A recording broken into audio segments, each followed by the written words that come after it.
Lundi, ça veut dire Yann Sénéchal. Yann, t'es salué. Yes. J'ai eu de tes nouvelles en fin de semaine. En tant que client, j'ai vu ton petit email avec ton petit vidéo. J'ai trouvé ça très hot et très professionnel. Bravo, mon ami. Donc, c'est quoi les sujets que tu me disais? Le médecin et les ordres professionnels. Raconte un peu vers où tu veux t'en aller avec ça aujourd'hui. Ben écoute, honnêtement, je sais pas si tu l'as vu passer l'article, il y a un médecin un petit peu âgé, un petit peu plus que 70 ans, qui a mégenré une personne. Il s'est fait traiter 3 mois. Ouais. Là, t'as peu, là. À ta peu. Non, mais ça commence à être problématique, là. Puis sérieusement. Première des choses, tu sais, il y a tout le monde... Moi, je pense que la première chose que j'ai vue, c'est la réaction d'Elsie Lefebvre. Ça m'a vraiment fait halluciner, là. Je fais, Elsie, t'étais sur le bord d'avoir l'air intelligente, puis bonne, puis on target, là. Puis tu t'es pété à la face juste à 10 pieds de la ligne d'arrivée. C'est vraiment spectaculaire. OK, raconte, parce que j'ai pas lu l'article de Elsie. J'ai vu l'article c'est du même médecin. pas un article, c'est un tweet de Elsie. Elle dit, hey, là, elle dit, ma mère de 75, 76 ans, elle a de la difficulté à avoir un médecin de famille, nanana. On aurait pu ne pas le radier, on aurait pu juste lui donner une formation, entre guillemets, le rééduquer. Oui. Écoute... J'ai un de mes chums qui est de même, Michel Lizotte, que je salue, avec qui j'ai travaillé, qui, lui, soigne des homosexuels. Là. Donc, maintenant, il pourrait soigner soit des médecins qui sont... ça existe, là. En fait, Michel Lizotte, ça existe. C'est vraiment bizarre, mais ça existe. Donc, on pourrait rééduquer le gars pour qu'il comprenne c'est quoi la vie bizarre d'aujourd'hui avec toutes sortes d'identités et tout, là.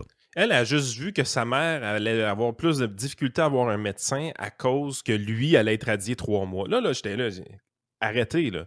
Team premier degré, ça va être assez. Regardez qu'est-ce qui se passe. Il y a des militants, parce que c'est des militants, qui utilisent les ordres professionnels pour se faire plaisir. Ouais, puis les ordres professionnels n'ont pas de couilles, là.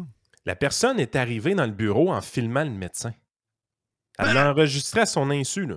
Wow, ça devrait pas utiliser. Ça devrait pas. On pourrait pas utiliser ça, là, en principe. Dans une salle de cours, on peut-tu utiliser ça? Nope. Non. Dans une salle de cours, si non, la personne n'est pas avisée qu'elle est enregistrée, ça ne peut pas servir dans un procès. Mais tu sais, moi, ce qui me fait capoter dans cette histoire-là, c'est que l'intention de la personne qui rentre dans le bureau du médecin pour obtenir des conseils puis elle veut le pogner. Elle veut le pogner. Ben oui, exactement. Ben oui. Puis là, on parle pas de quelqu'un qui a complété une transformation, là.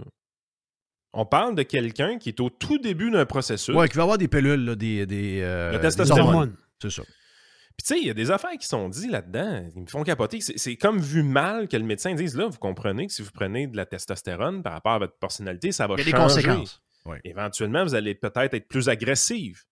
C'est pas nouveau que les gars sont plus agressifs que les filles, là.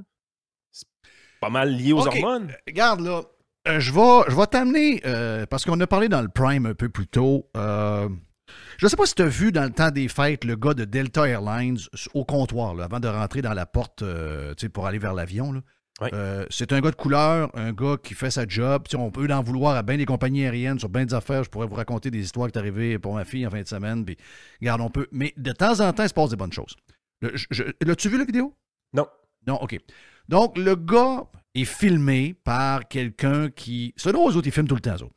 Donc, il filme parce qu'il veut pogner le gars. Ben oui. Et là, il a son téléphone, puis là, il dit à l'employé de Delta Airlines, qui est au comptoir, il dit « Monsieur, ça fait 2 fois que vous me donnez le mauvais genre. » Puis là, le gars, il dit « Écoutez, monsieur, moi, là, j'ai pas embarqué là-dedans.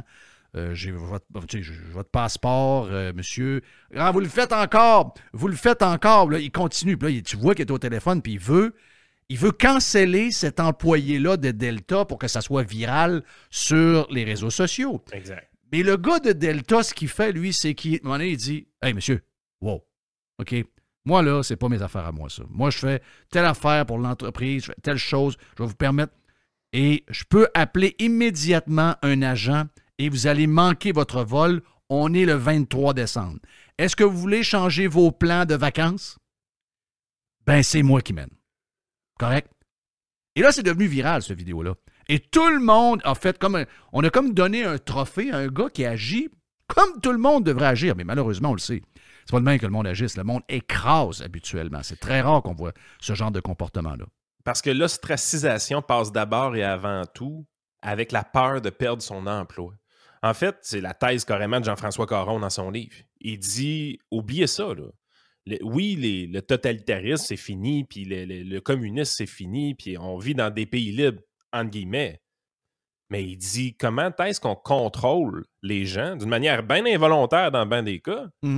Ben, c'est avec la menace de faire perdre l'emploi à quelqu'un. C'est très puissant, la menace de faire perdre un emploi. Il va même aller jusqu'à dire que dans des pays autoritaires comme le sien, le Kazakhstan, c'est une place où est-ce que c'est quand même rendu assez soft. Il n'y a pas de goulag, mais... Il y en a rendu chez nous. J'ai été victime de ça une couple de fois. Je sais exactement la manière de faire. C'est très, très, très, très facile en passant. Je pense que tu la connais, effectivement. Je la connais, la sauce. Mais le point que j'avais ce matin, Yann, c'est que c'est une banalité. Là. Tu sais, moi, hier, avant-hier, je voyais Taylor Swift avec la danse, ces affaires de même, puis j'ai dit, tu sais, ultimement, Taylor Swift, ça ne me dérange pas. Ce qui me dérange, c'est de voir comment la télévision s'en va vers ça, puis comment on était... Tu sais, puis là, ils vont dire, ouais, c'est un peu exagéré, là, mais moi, la NFL, c'est un repère et c'est un safe space pour moi dans le monde de fou dans lequel on est. Puis je veux pas qu'on m'en aide, on s'en aide à des affaires de même. Il y en a qui vont être en désaccord avec ça, parce qu'ils vont dire, bah ouais, mais c'est juste cute. Oui, sauf que ce que je dis, à tort ou à raison, j'ai peut-être pas raison, mais ce que je sais, c'est que souvent, on juge les personnes qui voient au départ que quelque chose de bizarre qui est en train de se former. Et quand on se rend compte que finalement, cette personne-là a soulevé un point qu'on trouvait un peu nono il y a 6 mois, 1 an, puis on se dit, ah voyons, c'est des bagatelles, c'est pas grave, c'est pas grave, c'est pas grave. Là, on est rendu que tu dis, hein, gadon, mais comment on a pu se rendre là? Ben, on s'est rendu là parce que au début, on trouvait ça soft, c'est une petite affaire, c'est banal, etc. Mais moi, je pense que c'est au début qu'il faut les casser, ces affaires-là. Mon feeling. Je dis ça de même. On est rendu là, malheureusement, parce que là, on se le fait faire souvent, le pattern. Là. Puis on sait, ça commence toujours soft, ça commence avec le langage. Après ça, ça commence avec des objectifs plus positifs, avec du marketing. Mais ça finit toujours par la coercition, le cochonnerie. Toujours. Ça finit toujours par ça. Puis les autres professionnels, présentement, sont utilisés par des militants. Puis c'est ça qu'à un moment donné, j'ai hâte qu'ils allument. À un moment donné, l'autre professionnel a sa pertinence. Définitivement, ils sont utiles. Définitivement, il y a des mauvais professionnels dans la profession qui peuvent nuire à la profession. Donc, il faut cerner ces professionnels-là et les éliminer. C'est à ça qu'ils servent. Dans mon métier, par exemple, si je fais de l'usurpation d'identité en imitant une fausse signature d'un de mes clients, j'espère qu'il y a un autre professionnel pour me faire perdre ma job. Vous comprenez un peu l'idée? Ben oui. Je pense mais pour les vraies raisons, ça prend un ordre. Mais là, on n'est plus là. On est dans le politique. On est dans le militantisme. Exact. Ça, c'est des affaires que les autres professionnels devraient sortir. Mais Christy, qu'est-ce que tu te rends compte avec des organismes comme le Collège des médecins? C'est que c'est un des organismes les plus woke qu'il n'y a pas. Oui. Ils essaient de bien paraître. C'est leurs dirigeants qui essaient de bien paraître. Avec l'Association des restaurateurs, ils sont pas mal à la même place.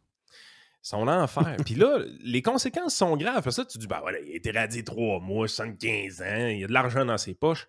Voyons, mais vous êtes donc bien cave. C'est pas question. Vous êtes donc bien cave, team premier degré. Là. C'est quand vous allez comprendre les conséquences. À un moment donné, présentement, il y a des médecins, il y a des pharmaciens aussi, qui ont peut-être 65 ans, qui ont peut-être 69 ans. Ils regardent leur compte de banque, ils ont de l'argent pour leur retraite. Ils ont choisi de continuer à travailler parce qu'ils aiment ça, ou encore ils se sentent vraiment utiles puis redevables envers la société. Il y en a qui sont comme ça, là. Il y en a qui aiment ça, faire la job qu'ils font. Tant mieux. Mais moi, si j'ai 71 ans, j'ai 3-4 millions dans le compte de banque parce que je suis un médecin puis j'ai bien géré mes affaires, je regarde ces cochonneries-là matin. J'écris à RAMQ.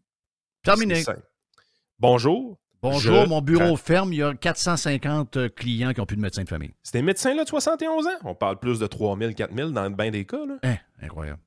Je pense que ce médecin-là, justement, qui est en cause, on parlait de 900 patients. Écoute, tu as vu qu'on a épargné Denis Arcand sur tout ce sujet-là d'identité et tout.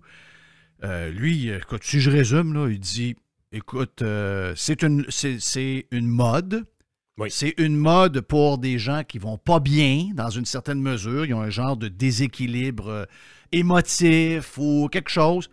Entre toi et moi, là, un médecin, vas-tu s'aventurer à demander à la personne qui va avoir des hormones ou une opération, est-ce qu'il va s'aventurer à dire, est-ce qu'il y a d'autres choses au niveau psychologique qui va pas Tu vas bien pas là. ou quelque chose? Ben, imagine-toi, Tu ils vas vont te faire avoir peur. radier. Ben oui, il va se faire radier, c'est clair. Denis Arcand, il aurait été cancellé. Dans le podcast qu'il a fait, je pense que c'était avec Stéphane Bureau. Oui, c'est Stéphane Bureau. Il aurait été cancellé. La raison pourquoi il n'est pas cancellé, c'est qu'il parlait de son propre enfant. Je pense que c'est un gars qui est devenu fille ou un fille qui est devenu gars. Et lui, il est bien découragé de ça. Il dit, je l'aime encore. Bon, on est encore en contact. Sauf que quand c'est arrivé, j'ai posé la question. 1, ça va-tu? D'après moi, ça va pas bien. 2, c'est une mode. Est-ce que tu te rends compte que tu es dans une mode? Puis son enfant lui a répondu, mais pas, j'ai eu 1000 likes sur mon Snapchat. C'est une patente de même. Si lui, il ne parle pas de son enfant, Denis Arcand, un des plus grands réalisateurs de films au Québec, est cancellé, on s'entend? Tout à fait. OK. Ben, imagine-toi les médecins, parce que les médecins soulèvent... Moi, je parle à des médecins. Les médecins me disent, écoute, plus souvent qu'autrement, c'est un mal de vivre. C'est quelque chose qui va pas bien. On fait semblant que tout est beau, mais comme société, vu que c'est un sujet qui est maintenant choisi comme le sujet là, que là, on ne peut plus challenger, bien, les médecins ne font pas leur job. Ils ne demandent pas aux jeunes ou à la jeune qui est là si ça se passe dans les bonnes intentions, si c'est correct. Ils ont peur. Moi, ce qui est impressionnant, c'est qu'on a quelques-uns de nos membres Patreon qui ont fait une transformation complète de leur côté. Oui. Puis, tu sais, l'univers Patreon, un peu comme tes pirates, dans le fond, ce qui est le fun, c'est que les gens communiquent entre eux, puis je déteste utiliser le mot safe space, mais tu sais, ils savent que c'est public sans être totalement public. Fait que c'est arrivé à l'occasion qu'il y a des gens qui se sont vraiment ouverts à nous pour nous expliquer leur processus, puis comment ça s'est passé, puis tout ça. Quand tu parles à ces gens-là, la première chose que tu te rends compte, c'est que ça existe pour vrai, là. Des gens qui se sentent pas bien dans leur corps. Moi, mais tu as remarqué qu'ils sont certainement plus vieux que ce qu'on voit en ce moment?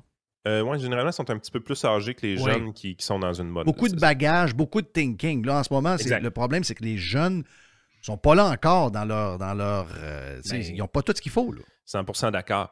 Mais ce qui ressort énormément de leur discours, quand ils nous en parlent, les quelques fois qu'ils s'ouvrent à nous pour nous en parler, ce qui sort de leur discours, c'est qu'ils ne sont pas à l'aise avec ce qu'ils voient à TV. Ils ne sont pas à l'aise avec ce qui a été fait aux médecins.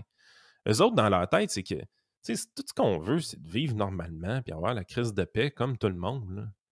Je veux dire, d'être toujours exposé à ça. Puis même, il y en a plusieurs qui vont me dire que c'était plus facile de vivre paisiblement dans leur situation il y a 6 ou 7 ans. Parce qu'on n'en parlait pas tous les jours. Ouais, c'est ça, ça les dérange, eux autres. Ils n'aiment pas ça. Ils ne veulent pas être sur Spotlight tant que ça. Ben, puis même à ça, c'est que le regard des autres est différent maintenant par rapport à 6-7 ans. C'est qu'il y avait une acceptabilité qui se construisait, une acceptabilité naturelle. Donc ça veut dire qu'il y a des gens, tu sais, encore aujourd'hui, il y a des gens qui sont racistes puis il n'y a rien à faire qu'eux autres. Là. Mais il y a une acceptabilité sociale au niveau de la race qui est implantée depuis longtemps. Mais on ne nous l'a pas rentré dans la gorge. Ça a pris du temps, mais ça s'est fait. Ça se passait au niveau des trans. Cette acceptabilité-là, elle grimpait tranquillement.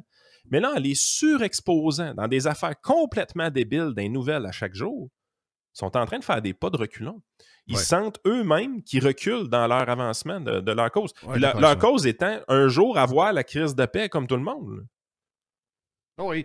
Moi, je pense que les gens plus âgés qui le font, il y a un très, très long processus. Puis moi, je fais partie de... on fait ce qu'on veut dans la vie. Hein. On vit notre vie comme on veut bien la vivre, puis les gens font ce qu'ils veulent. Tout le transfert de... Tu sais, moi aussi, j'en ai une couple là, qui sont pirates. Puis eux autres, ils disent, regarde, moi, je me bats pas. Là, je veux dire, je suis devenu femme, mais c'est marqué M sur mon passeport, puis je commencerai pas à... Je commencerai pas à me battre avec ça. Je sais très bien qu'à la naissance, je suis né homme. Tu sais, je veux dire, dans le tête, c'est pas un débat. Ça, j'appelle ça des preuves d'équilibre, des preuves que tu es bien avec toi-même. T'es bien, ça a été bénéfique pour eux de le faire. C'est ça. Mais par contre, j'ai des parents que leur enfant l'a fait. Leur enfant. Leurs jeunes adultes l'ont fait. Puis, eux autres, ce qui leur font mal, c'est que dans la société... Ce que c'est devenu, là, c'est qu'ils ne peuvent pas parler avec personne. Ils ne peuvent même pas l'adresser avec leurs enfants parce qu'eux savent que leur enfant ne va pas, là. Puis, il s'est en allé là parce qu'il ne va pas. OK? Puis, où il va être dans 2 ans, ils ne savent pas. Puis, lui non plus, il ne sait pas. Il pense qu'il va être de même pour tout le temps, mais il ne sait pas parce qu'il ne va pas. Mais vu que c'est devenu un genre de... Comment est-ce que je pourrais dire? C'est devenu quasiment... c'est comme un sujet qu'on ne peut plus aborder. Il n'y a personne pour les aider. Non, non, vous devez accepter ça. Ben oui, mais c'est pas ce que je dis. On accepte ce que nos enfants vont devenir. On n'a pas de misère avec ça, mais je sais que mon enfant, s'il est là, c'est qu'il souffre. C'est plus gros que ça. Non, non, non, c'est normal. Vous êtes en réaction. Ouais, c'est ça. T'es réactionnaire. Ben oui, mais c'est pas ça. On veut que nos enfants soient heureux. C'est ça en premier comme parents qu'on veut. Il y a un témoignage dans Madness of Crowds, qui est un livre que j'ai vraiment apprécié de ce côté-là, qui parle de tous ces grands débats-là. Puis il part vraiment du début. Là. Il parle du racisme, du sexisme, puis il parle justement des mouvements antiracistes, des mouvements féministes. Puis il arrive éventuellement dans le mouvement LGBTQ. Puis il y a une histoire qui est racontée à l'intérieur que je trouve vraiment fascinante. C'est un jeune de mémoire en Angleterre qui commence une transformation à l'aide d'hormones à l'âge de 14 ou 15 ans à peu près. Puis il était conscient d'une chose. On lui avait dit, ou du moins il avait lu de son côté, qu'après 2 ans de prise d'hormones, il y avait des choses qui devenaient carrément irréversibles. Vraiment, là, qu'il ne pourrait pas revenir en arrière, surtout qu'il est en pleine croissance, et ainsi de suite. Puis, il a trouvé énormément de facilité à avoir toute l'information qu'il avait besoin pour commencer la transition. Il y avait des ressources, il y avait des centres, il y avait du financement public, c'était débile. Il ne manquait pas de ressources pour aider de ce côté-là. Les premières choses qu'il a observées avec la prise d'hormones de son côté, c'est que ses goûts ont changé. Ses goûts de films à écouter, d'activités sociales qu'il voulait réaliser ont carrément changé. Puis ça a pris du temps avec s'en aperçoivre, mais c'est la prise d'hormones qui l'a amené là. Puis évidemment, lui, ce qui l'avait marqué, c'était le timeline, le fameux 2 ans, la fameuse barrière d'irréversibilité qu'il avait de son côté. Puis après 18 mois ou quelque chose comme ça, la chienne, il a pogné. Il était plus sûr. Puis là, il avait besoin d'aide. Besoin d'aide parce qu'il y avait une grosse remise en question. Tu sais, il avait fait tu vas me dire qu'ils ont essayé de le convaincre que son choix était le bon. Il n'y avait plus de ressources. OK. Il n'était pas capable de trouver des ressources. Ben oui, mais c'est une patate chaude. C'est ça, là. Qui veut s'impliquer, là? C'est une patate chaude, la patente. Puis il dit là, j'en avais vraiment besoin parce que moi, je paniquais, là, tu sais, ma limite de 2 ans arrive, là, tu sais, dans ma tête, là, dépasser ces 2 ans-là, c'est à jamais. Puis il dit, je remettais tout ça en question, j'étais plus sûr que je voulais le faire, puis la chienne, il a carrément pogné, là.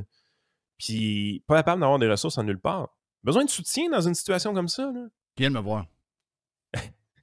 Mais tu comprends un peu l'idée, c'est tu sens que t'as pas l'impression que les gens qui travaillent là-dedans sont là pour le bien-être de la personne en cause. T'as l'impression qu'ils sont là pour une cause. Puis ça, c'est pas sain, là, parce que le médecin, parce que c'est des médecins souvent qui donnent ces ressources-là, doit travailler d'abord et avant tout pour la personne. Moi, l'histoire qu'on nous a racontée dans le journal aujourd'hui, là, peut-être que dans l'esprit d'un jeune qui veut remettre en question son genre, ça peut avoir l'air vieillot, là.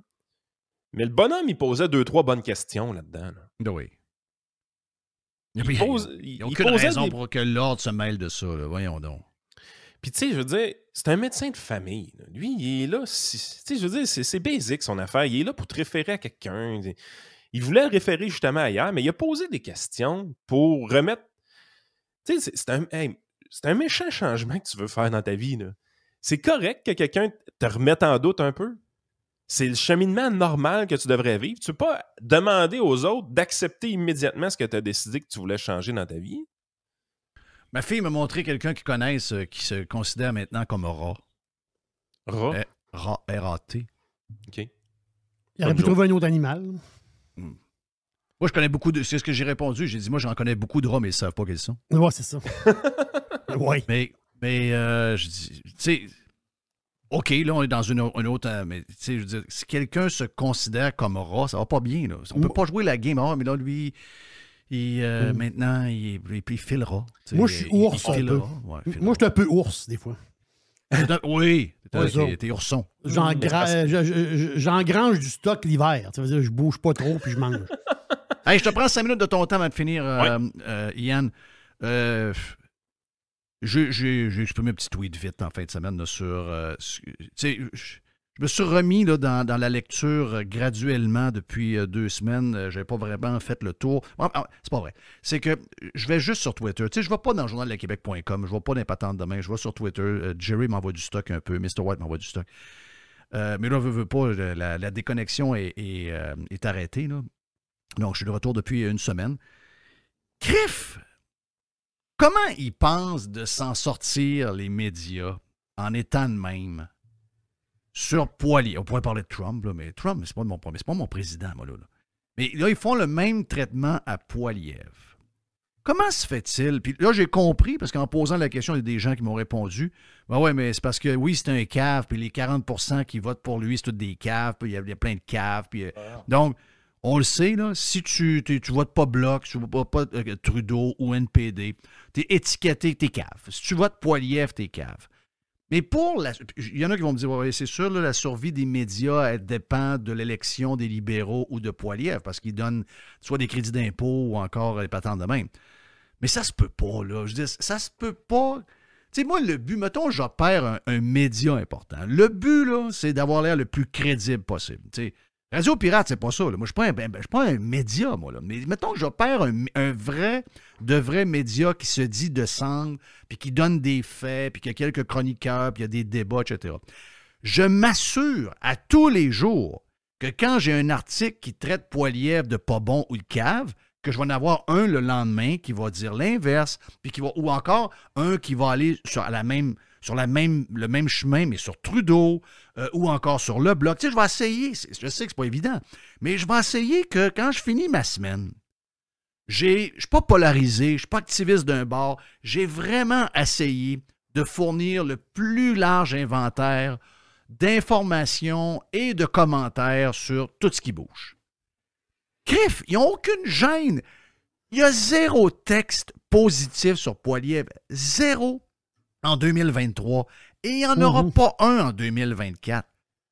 Criff, on nous dit que ce sont les chiens de garde de la démocratie, je vois le vert. Moi, on ne peut pas gagner rien avec ça, là. Écoute, c'est drôle que tu parles de ça parce que c'est un sujet qu'on a abordé aujourd'hui qui était vraiment important dans ma tête. C'est la décroissance des médias. Là. Tout le monde dit que ça vient des réseaux sociaux, l'arrivée de Facebook. Puis que ça aurait commencé justement... Ça se peut que ça vienne plus d'eux autres, je pense, moi. Plus d'eux-mêmes. La réalité, c'est que Bjorn Longborn, il a publié un tweet qui est tout simplement fascinant puis qui montre réellement... Son thread du week-end? Oui, l'élément déclencheur des médias de leur côté. Quand est-ce que ça a commencé à aller mal? Tu vois que de 1850 à 1980 à peu près, l'entièreté de cette période-là, si tu mesures la quantité de nouvelles positives et négatives dans les médias, puis tu balances ça, généralement, tu es du côté positif de la chose. Moi, j'avais dans la tête que les médias, ça a toujours été négatif. Je suis né en 1984. Oui, c'est ça. Mais la game, c'est que avant les années 80, c'était relativement plus positif que négatif. Et là, j'inclus des périodes comme les guerres mondiales et la crise économique de 1929, là, dans cette période de temps. Oui, c'est ça. C'est pas bien rose. Ça. Ce qui est complètement fou dans la recherche qu'il a présentée, c'est qu'aujourd'hui, en 2024, les nouvelles sont plus pessimistes qu'en 1929, puis en 1939, puis en 1914. Là, t'es là, tu te dis, ben, my God, ça se peut pas, man. Dans des guerres mondiales, tu as des crashs boursiers absolument gigantesques. Ils choisissent. Tu sais, moi, Brock, je le suis depuis toujours. Là. Puis, tu sais, c'est drôle parce que j'ai rencontré un peu plus tôt ce matin à Jerry que Chris Martz, M-A-R-T-Z, qui est devenu viral en fin de semaine, un jeune à l'université pour devenir météorologiste. Lui, il a dit... puis moi, je le suis depuis des années, Chris, parce qu'il fait des bons tweets. Puis je sais que c'est un kid, là. J'ai commencé à le suivre, il n'y avait pas de poils. Là. Il y avait 2-3 petits poils sur le bout. Là, c'était un jeune. Mais il y a des couilles, le Flo. OK? Il s'en va contre vents et marées. Puis lui, il est payé pareil à notre Suédois. Il sait le climat change. Il sait telle affaire. Il sait un paquet d'affaires. Il est en science, il est là-dedans. Sauf qu'il dit... Toutes les histoires de taxes, ça n'empêchera rien. La peur, elle est exagérée. Est-ce que ça va changer tant que ça? Ça ne changera pas. Lui, il a une autre vision, mais il se fait démolir parce qu'il y a cette vision-là. Et ceux qui le démolissent retweetent Greta. Il dit, moi, puis on parle de la communauté qui est une communauté de scientifiques. Puis il dit, pourquoi vous êtes pro-Greta puis contre moi, alors que Greta, elle a 19 jours de plus que moi dans sa vie. Elle est une drop-out de l'école. Oui. C'est une activiste politique pure, mais que elle, ce qu'elle dit, vous l'écoutez, et que moi, parce que j'étais en train de finir ma dernière année en sciences pour être météorologiste, j'étais un jeune qui n'a pas rapport, puis que vous me traitez de tout et non depuis des années. Son tweet est devenu viral en passant. Je pense qu'il y a une affaire comme 400 000 vues déjà. C'est exactement ce qui se passe. Oui. Et ce kid-là, qui lui va à l'encontre du discours médiatique, il est tassé dans un coin, il est ridiculisé, il est étiqueté comme étant un épais, alors que il étudie, il finit son université, là, puis tu vois qu'il est bon, là.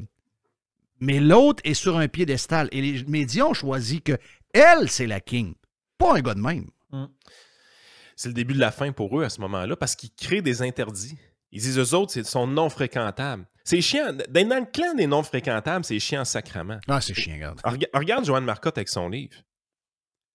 Il n'y a personne qui l'a invité, à nulle part. Outre les médias alternatifs comme nous autres, outre une station régionale comme Radio X. Puis le seul qui a eu les couilles de l'inviter dans les médias traditionnels, c'est Mario Dumont. Les autres, ils n'ont pas critiqué son ouvrage. Ils l'ont ignoré.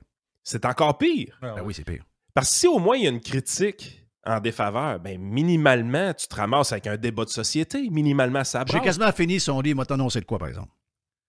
90% des journalistes qu'on a dans les médias sont incapables de lire ça.